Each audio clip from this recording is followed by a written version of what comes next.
সম্মানিত ভিউয়ার্স, আজকে আমি শিখাইব আমাদের দৈনন্দিন জীবনে কম বেশি সবারই মাথা ব্যথা হয়ে থাকে।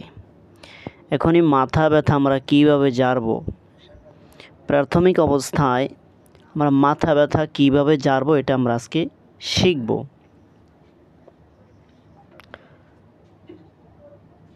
পবিত্র কালামুল্লাহ শরীফের একখানা আয়াত, ফালাউলা ইযা বালাগাতিল হুলকুম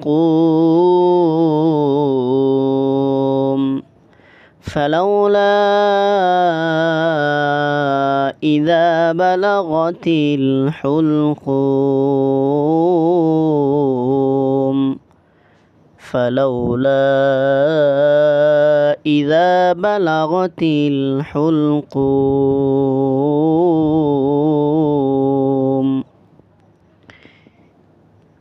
আপনি যদি নিজেই মাথা ব্যথার রোগী হন, তাহলে এই আয়াত পাঠ করে আপনি মাথা ঝাড়া শুরু করবেন। হাতে ফু দিয়ে মাথা এমনিভাবে ঝাড়া শুরু করবেন। একবার পড়বেন, ফু দেবেন, আর এমনিভাবে মাথা ঝাড়তে থাকবেন। আর আপনি যদি অন্যদেরকে ঝাইরা দিতে চান, তাহলে ফালাউলা ইযা বালাগাতিল হুলকুম আয়াতটি পড়ে এরপরে আপনি কি করবেন?